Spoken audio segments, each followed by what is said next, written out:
Hello guys, we are over at Rob's place, just dropping off some of the metal work for the Manxman project that needs some professional attention.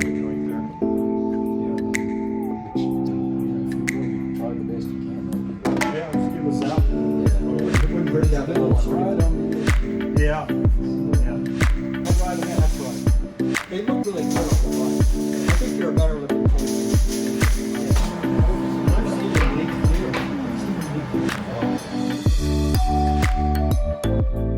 Thank you, Rob, very much for doing all the parts. I really appreciate it. Yeah, sure thing. Would you mind maybe just explaining a little bit about what you've done? Because that was a huge dent and we had some bigger problems than I expected. Yeah, they all had their issues, but believe it or not, this was the toughest thing. Oh, really? To get inside there. It's a very strong, shape and everything, and heavier metal, so you can't just pull it with the pins. Yeah. So I actually made a little dolly of my own. I have a long bolt that I was able to get in there and send the force that way. Push it out. Yeah. So and it was virtually no filler. It almost came out, 100%. Oh, great. Here's your shock tube, Mike, which had pretty good damage right across there.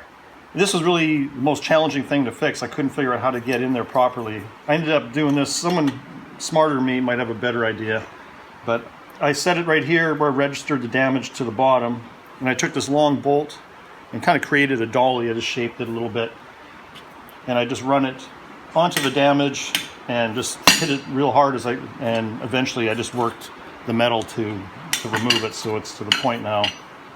It's just needs primer, really. Oh, great, that was the trickiest. This was fun trying to figure that out. So this is the remove the spot welds. Just to repair everything that was missing, I just found it was best to remove the part, and I just made a template. I could tell there was enough edge at each end you could just fill in the blanks. So this whole part here is brand new then, this new piece? This is the original part, and I ended up cutting it probably around there and made a new piece. I was able to make a template, and off the template I just made the part that I needed to replace. So I just spliced that in, welded it in. That's awesome. Awesome. And then the rest of it had just some damage around the edges. It was out of shape. Oh yeah. Oh right. Okay, around here. Yes. Yeah. Okay. Terrific. Very nice.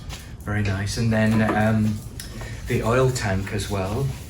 Oh yeah. Right. Of course, because that was broken. Yeah. So you fixed all this. You put in a new section and everything. Yeah. And then it had a crack that went. Oh yes, that's right. It was. Now it's in primer. I can't remember. Yeah. There was a crack up here or something. A previous repair or something like that. Remember? The rest of it was great. It was in great condition. Okay. Usually these are pretty hammered, but it was. Yeah, and this is this is one of the parts that I had chemically dipped as well. All these ribs had been covered up with Bondo at some point as well, and so they came back really well. Yeah, very nice indeed. And then the headlight bucket. That was quite a big job, wasn't it then? Yeah, that was very accessible, so actually it came out pretty easy. Because there was a dent. Oh my gosh. Yeah, you had one real big one, I think, on this side. There's basically two. They were almost mirror each other. One was worse than the other. What did I think had happened? The bike had been in a pretty bad head-on collision, or it hit a wall or something, or a tree or whatever. Right. And it pressed this in against the forks, no doubt, or something. Yeah. So, and it was out of round as well. Yes, it was. Now it just clicks right in. Yeah, perfect. Oh yeah, perfect. No, perfect. Thank you very much, Rob. Yeah, sure. That's quite a rare headlight shell, actually. It's a Lucas headlight, so that's that. Thank you. And then the gas tank. Right. Yeah. So this was the biggest job then? The gas tank with this. It had a massive dent here. Yeah, that was, and there was a really sharp crease too around there, so it did not want to come out either. Because the tanks, I'm not sure what gauge it was. I forgot to gauge it, see what it was made, but it's pretty stout. And then when such a sharp damage does not, when you use the stud welder, I call it, when you weld studs and you pull with a slide hammer, something that strong, you end up just pulling the metal around. You just stretch the metal right at the immediate pin. And then you just have a bunch of little dimples coming up. You're not really getting the whole surface. So did you cut it? Yes. Okay. So I used my plasma cutter. I cut the whole thing out, and then I on the shot bag and English wheel, I reshaped it and welded it back in. Oh my gosh. And that's most accessible, and then minimal filler after that. That's amazing. And then And you've done all the side piece. There was a dent here as well. Yeah. And then on the, what's the covering that you put on there then? So this is the epoxy primer, which I put on everything bare metal. Is what I start with because it's a direct to metal primer. This urethane primer is a great filler primer, and it's a really great product, but it's not technically meant to go on bare metal. So I start everything off with the epoxy, and you actually do your filler right on top of it. You just, for instance, if this was all in epoxy, I would Scotch-Brite this area just to give it some tooth. Yes. And then you can do your filler work over it.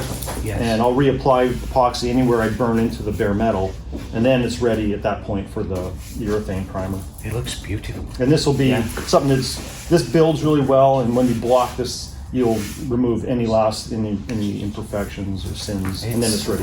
It's amazing, Rob. Thank you so much. Sure. It looks great project. brand new again. Have you enjoyed it? Oh yeah, yeah. This it's was different to fun. that, right? That's a long-term project, Yeah, right? But this, every once in a while, it's nice to have these little breaks from that car and do something different, and especially something that challenges you like this. There's a lot of well, thank you. oddball The repairs. fabrication on here, though, I mean, that is amazing. Thank you. That looks terrific. Yeah, Does you're that? very welcome. It's fun. That's really good. Yeah, excellent. And actually, we got this one as a template. I'm hoping to use this one as a color match at some point. I got this on eBay, and I believe that that's polychromatic blue, and so hoping to use this at some point, you know, for the paint. I've got a sample already. We've got a little bit as well, but haven't actually checked it out yet. So we will see. So Great. Thank you so much, Rob. No, you're very welcome. Do you mind if we take a look at a couple of your other projects that you've worked on? No. Just do a couple of Yeah, no problem. snaps. Is that all right? Maybe start with this over here. Sure. And I just mentioned to my buddy, I said, I'm looking for something cool that I can put in there. It looks like I'm hauling something. Oh, yeah, yeah. And so Robbie's neighbor gave it to him 15 years ago. His neighbor was in his 80s, and this is actually his dad built the box. No His kidding. dad used to build stagecoaches in Portland. No kidding? Yeah. This was his toolbox that was in and out of the truck all the time. It was all covered in gray paint. And all his tools, perfect. look at his leather. Oh, look at that. All the tools were missing except the square. Well, you know, that was a sign when you were a cabinet maker or a woodworker, you had to make your own box because that shows your skill. Yeah. You would take that to the job sites and to get work, and they would show their work by showing the box they made. And some of them were really elaborate. You know, I bet, yeah. You know, it's got all these dowels in here Oh, and yeah. the corners. Yeah. And then on the top, Huh. I was told there's actually like a plane with a certain shape. They would actually like pretty much making their own molding. Yeah. So it's got this detail I love the lock like on this. too. I was told by a guy who seems to really know this stuff that was all done with a plane. And not, Yeah, by hand done, Yeah. sure. But I Googled this, the only piece that was in there, and that company made those copper squares only for 3 years, like 1903 to 6. It's a Ford 1930 Ford Model A. Whoa, amazing. But originally it was a panel truck. Oh, you really? Rob Oh. made all the back of this. Oh, is that It was right? like a little van, you know. Oh, And amazing. the windows, well, did you ever see these pictures last time? This is what it looked like when I got it. Oh my gosh. So someone had removed the panel, and they took some tin and they just rolled it back there to turn it into basically a ranchero. 'Cause it's not even like a true pickup with a real bed. Look at that. So I got another feed-up bed and I turned it into a truck. But see how this window is almost as big as the door. It's like a Sprinter van today. So I cut 5 inches out of that to lower the window down 5 inches. Like see this picture there? You can kind of see the ghost. That's the ghost of the old original truck. And that's what we shrunk it into. This is a professional photographer. My friend Eric Black does this for a living. He designs cars. So when I got this, I told him what I wanted to do with it, and he says, "Do you have a mock-up?" So I sent him just this really lame picture, and he came back with that drawing like 2 days later. So that's what it looked like before he, in the process of tearing This it is apart. in the Eastern Oregon, pulling it out of the field. Is that it as well? That's it too, yeah. Oh my gosh. But of that, what you see in this picture, really the only thing that's left is 3/4 of the frame rail to there. I cut the frame off, so I had to extend the wheelbase because these things, people were, not real tall then, so they didn't have a lot of leg room. So I wanted to extend the cab for some leg room, but not make it look stupid. So I got another skin of another pickup truck, and then I added in here 2 3/4 inches, and it fits me just like a glove. But anyway, so just from that mock-up there, he came up with this drawing. I told him, I want to extend the cab, and I want it to look cool. And we got rid of the visor, and he just made that roof line, that pitch. And it looks like you pulled your hat down. It just Yeah, so it gives it a really unique look. It's hard to build a traditional hot rod that hasn't been done. These bands were super rare, and doors are one-off because see how this rakes. How did you form this? Well, I had to erase that, a bunch of metal, and then I had to make this. The piece I made in here, I just pounded this in. Oh. And a little bit of mud work, of course. But see how it rakes downhill? I do. That's I do. only on these panel deluxes. All the rest of them would have been more squared I off. see. So it gives it that downhill look It does. already. The stance. Yeah. And this detail, all Model A's would have a 2-inch and a 3/4 inch would be all the way down the door, around everything. And these were the only ones that did this. So when I got another skin, of course it had yes. the two, so I had to slice yes. and heat shrink that away. Oh gosh, yes. And turn it, I wanted to make it look like Of course, yes. like Ford built it. Totally. But nothing was easy because even the bottom, this is a different shape, the bottom shape different. So I had to make all this and make this and the top to fit these doors because nothing would fit off of a regular Ford truck. Amazing. So we just had to, from the A-pillars back, we just had to build the whole thing. And what's the engine, Rob? Then? That's a Ford flathead V8 out of a 46 Ford. God. They were originally a 4-cylinder, and when you put the V8, it's tight with a steering box, so I made the cowl steering. So there's a big beam, whole structure inside the cowl to support that. And then How long did this take you then to? it took Build. me, what was it? Several years? 2.5 or 3 years, something like that. Yeah, so I mentioned I cut the frame. Yeah. So we extended the wheelbase 4 inches or 5 inches, I think it is now.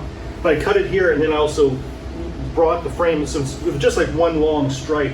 So I also stacked it, so that's called Zing it. So I Z'd the frame. It helps with the stance to give it a better. Okay. Otherwise, it'd be like Yeah. very few things that are store bought. Almost everything is old pieces, and we counted over 40 cars have donated something. Oh, jeez. Yeah. Look at the ceiling on your earpost.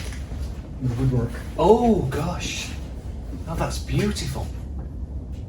My friends are boat builders, and they when I had the cab fabricated up to the top of the grade, and they suggested I let them take it on from there because they Trigger really do and it. I love Yeah. it. I love that. And I gave them the drawing. I said, this profile's got to be exactly. I didn't even talk about the inside. Whatever they do, I'll just paint it black. And they come back with that. I was Yeah, these floored. guys build really beautiful. Oh man, they really, like, look at this. The hoop is mahogany all the way around it. Look at this little sexy curve, how it drops here too in the corners. Oh yes. And then those are laminated fir bows that they made. Because the cab is wider at the back, so they have to taper. They all come to get narrow as they go forward. I love the light. Oh, it is crap. It's incredible. That is my favorite part of the truck, and Oh. few people see it. Yeah, most people don't. How often do you look at a headliner? Yeah. Oh well, you're too modest because the rest of it's awesome, but it's stunning. Is that?